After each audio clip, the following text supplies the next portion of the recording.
창세기 1장 1절 2절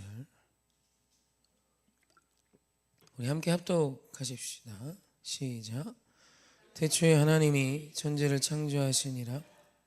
땅이 혼돈하고 공허하며 흑암이 깊음 위에 있고 하나님의 영은 수면 위에 운행하시니라. 아멘. 창세기절을 계속 보려고 합니다. 어제는 이 세상을 지으신 하나님, 크신 그분, 작은 나, 하나님이 크심을 알고 지극히 작은 나를 아는 것으로 시작하는 것, 그것이 태초의 이야기며 성경의 시작임을 여러분과 귀한 은혜 나눴습니다. 오늘 우리말 하나님, 태초의 하나님으로 번역된 엘로힘, 그 엘로힘에 대해서 잠깐 좀 소개하고 싶습니다. 성경 안에서 하나님을 표현하는 표현이 몇 개 있어요. 오늘 나온 엘로힘이 있고, 또 우리가 너무 잘 아는 여호와, 야훼라는 표현이 있고요. 엘로힘이라는 표현은 한 2,200여 번 정도 나오고요. 여호와, 야훼라는 표현은 5,500번 정도 나오고요. 또 우리가 또 주님, 아도나이라는 표현은 한 500여 번 정도 나옵니다. 다 많이 나오죠. 아무래도 하나님과 사람의 이야기를 기록하고 있고 하나님 나라 이야기를 쓰고 있는 말씀이기 때문에 그렇습니다. 우리말 엘로힘으로 번역된 히브리어는 우울이란 단어로부터 파생하여 온 단어예요. 그러니까 우울이란 뜻은 권세 있다, 힘 있다 이런 뜻을 갖거든요.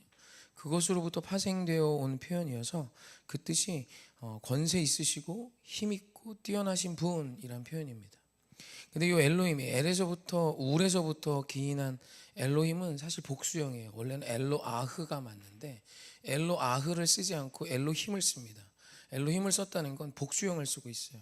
그래서 첫째, 여기서 이제 우리가 알 수 있는 이 많은 학자들의 주장은 그때 그 당시에 복수형은 굉장히 큰 많음을 의미했대요. 첫 번째로. 그리고 이것이 뭐 어떤 물질이나 숫자를 수식하는 것만 숫자의 많음이겠지만 어떤 능력이나 권세의 복수형이 붙으면 이건 가장 뛰어난 어떤 이런 우리 말로 하면 크다라는 형용사와 비슷한 표현이겠죠. 그래서 가장 큰 권세가 있으시고 가장 큰 힘이 있는 뛰어나신 분이란 표현을 말하고 싶어서 엘로힘을 썼다라고 이야기하고, 또 한 설은 성부, 성자, 성령 하나님을 하나님께서 의도적으로 표현하시기 위해 우리는 한 분 하나님이시지만 그분이 또한 성부, 성자, 삼위일체 되신 하나님을 의미한다라는 이야기도 있습니다. 무엇이 됐건 이 두 가지 모두가 다 함축된다고 보는 것이 정설이에요. 그러니까 오늘 우리가 믿는 엘로힘 하나님은 가장 위대하시고 가장 큰 권세를 가지시며 가장 뛰어나신 분이심과 동시에 그분은 성부, 성자, 성령 하나님으로 삼위일체 하나님, 인간의 사고로는 도저히 설명하기도 어려운 삼위일체로 존재하시며 완전한 한 분 하나님이신 우리 하나님이심을 의미한다라고도 이야기할 수 있죠. 또 엘로힘이라는 표현에는 사실 아도나이, 주인이라는 의미를 또한 갖는 부분이 있습니다. 그래서 이 세상을 지으신 엘로힘, 이 세상을 말씀으로 지으신 가장 뛰어나고 위대하고 놀라우신 그분이 이 세상을 지으셨다면 그분이 이 세상을 다스리시는 통수권자요 통치자라는 의미도 갖게 됩니다.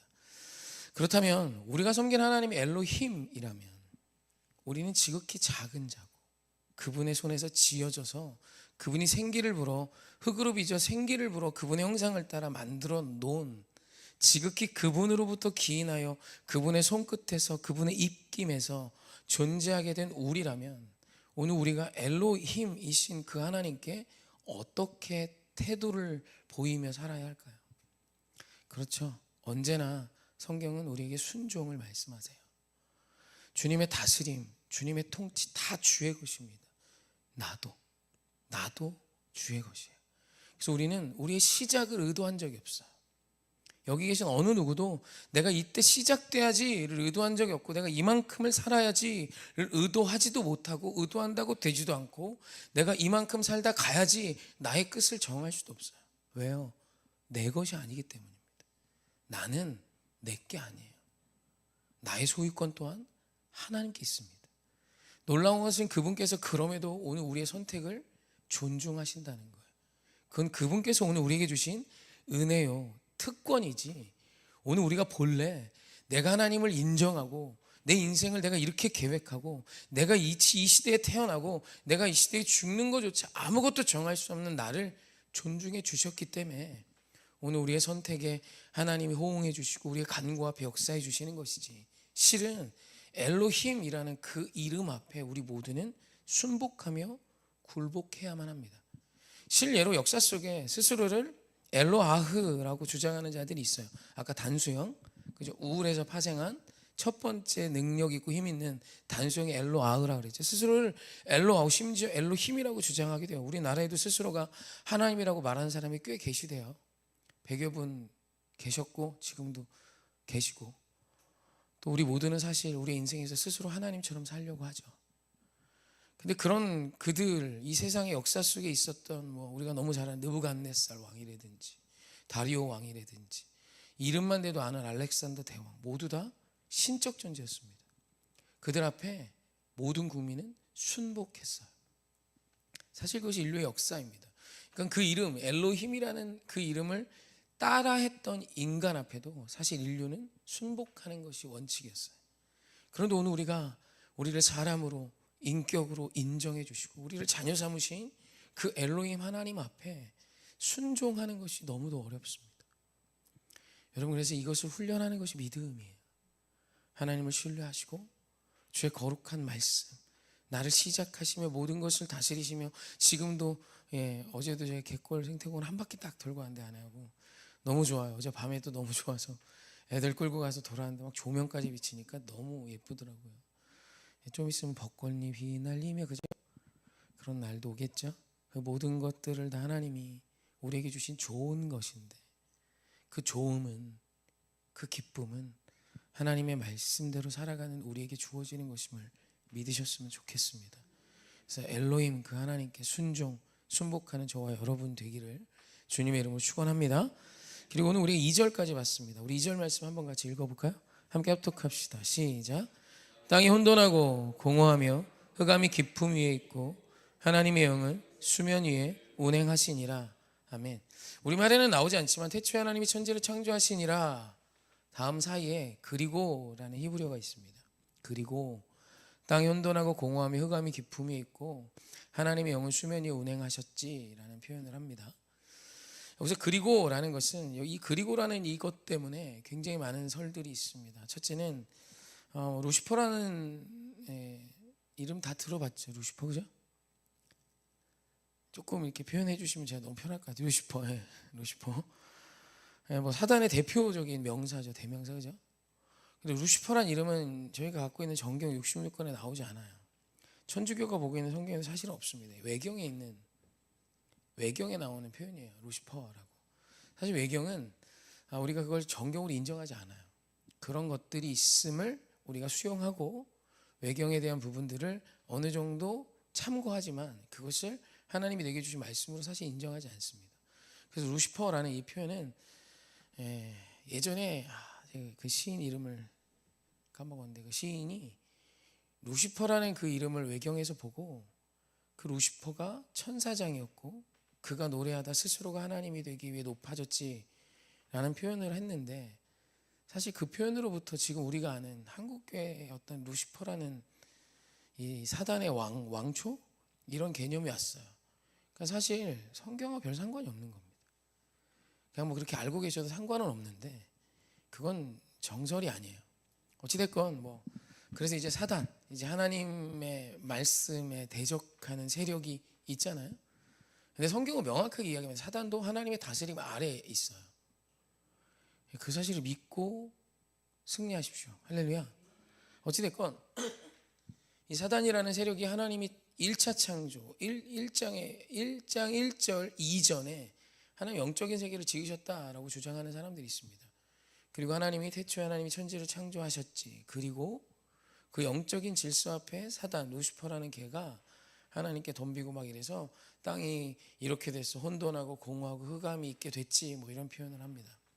근데 사실 이거보다 더 두 번째 가설을 주장하는 분들이 훨씬 많아요. 그 뭐냐면 하나님께서 처음 아무것도 없는 곳에서 창조하셨던 것이 혼돈과 공허와 흑암이 가득했던 것이었다라는 거예요. 그러니 우리는 언뜻 이해가 안 되죠. 하나님이 지으셨는데 혼돈과 공허와 흑암이 있다고?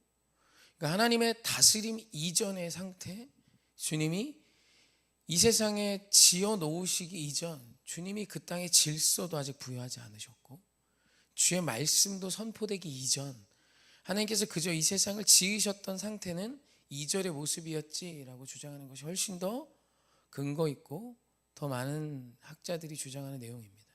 중요한 것은 이 2절이 우리에게 주는 메시지예요. 주의 거룩한 구체적인 말씀이 기록되기 이전의 모습이죠. 물론 그 이전에 하나님께서 이것을 말씀으로 지으셨다라고 말할 수 있지만 성경이 오늘 우리에게 기록하는 부분이 하나님이 우리에게 말씀하시고픈 내용이겠죠? 그죠? 기록 안 된 것까지 우리가 다 신경 쓰고 살기 어렵잖아요. 기록된 것도 잘 안 보는데, 그죠? 그러니까 기록된 건 하나님이 이 2절의 말씀 이후에 구체적인 말씀을 주기 시작합니다. 빛이 있으라. 빛이 있었고. 맞죠? 그래서 원래 오늘 우리의 인생이 하나님의 말씀 이전엔 혼돈과 공허와 흑암이 있어요. 그러니까 우리 인생에 혼돈과 공허와 흑암이 있지요. 지금도 오늘 우리에게 이 세 가지 단어가 잔존해 있어요. 아니 어떨 땐 이 세 단어가 내 마음을 가득 채울 때도 있습니다. 여전히 혼돈이 있고 흑암이 있고 공허함이 있어요. 허망하고 허무해요. 이렇게 살아 못하나 싶고 어떻게 해야 될지 몰라도 혼돈에 두려워하기도 하고 어둠이 가득해서 흑암이 막 내 삶을 가득 채우는 것 같을 때가 있어요. 근데 오늘 2절이 우리에게 주는 아주 중요한 메시지는 혼돈과 공허와 흑암이 있어. 그것이 깊음 위에 있고 그것이 너무 칠흑같이 어두워. 근데 그거 아니 하나님의 영은 수면 위에 운행하고 계셨어. 이 운행이란 뜻이 라카프라는 것인데 비행하다라고 해석을 하면 가장 무난한 표현입니다. 근데 비행을 하는데 그냥 비행하는 게 아니라 목적을 갖고 비행하는 거예요. 헬리콥터가 착륙하기 전에 라카프해요. H자 그려놓고 거기 착륙하잖아요. 그 전에 그곳에 내리기 전에 한 바퀴를 선회합니다. 그런 운행이에요. 목적을 가지고 지금 비행 중이신 거예요. 오늘 우리 하나님이 오늘 여러분의 인생이 어떻게 느끼든 오늘 내 인생에 혼돈과 공허와 흑암이 있는 것 같아도 그 수면 위에 그 위에 하나님이 목적을 갖고 비행하고 계신대요. 오늘 이것을 2절의 말씀을 통해 선포해 드리고 싶어요. 오늘 여러분이 어떤 마음 속에 어떤 절망 속에 계십니까? 하나님이 지금 함께 하세요. 그냥 멍 때리고 계시는 게 아니라 목적을 갖고 라카프하고 계세요. 내가 지금 너의 인생의 회복, 너의 인생의 선물, 너의 인생의 능력, 너의 인생의 좋은 것들을 모두 다 들고 지금 너와 함께 너의 인생 위에 비행 중이야. 너의 자녀의 인생에도 마찬가지고 온 한국 땅의 역사 속에서도 나는 살아있었고 역사했던 엘로힘 하나님이지. 여러분 2절이 오늘 우리에게 주는 메시지예요. 할렐루야. 오늘 여러분의 인생에 혹시 2절에 있는 이 단어들이 있으신지요? 그렇다면 2절의 앞에 있는 단어만이 아닌 그 뒤에 운행하고 계시는 하나님의 영의 역사를 바라보셨으면 합니다. 기도는요, 내 인생의 수면 위에 라카프 하시는 그 하나님을 바라보는 거예요. 혼돈과 흑암과 공허함이 오늘 우리 인생에 있을지라도 그 위대하신 하나님을 바라보는 거예요. 우리가 우리 자녀 앞에 우리 다음 세대에게 해야 되는 보여줘야 되는 모습은 돈이면 다 되지가 아니라 돈이 좋지가 아니라 수면 위에 운행하신 라카프하신 하나님을 보며 오늘 우리의 인생의 흑암을 오늘 우리의 인생의 혼돈의 때를 오늘 우리의 인생의 공허함의 때를 믿음으로 승리해내는 거예요. 여러분 오늘 우리 이 창세기 1장 1절 2절을 통해 우리에게 주신 이 귀한 은혜를 기억하시며 승리하시는 저와 여러분이시기를 주님의 이름으로 축원합니다.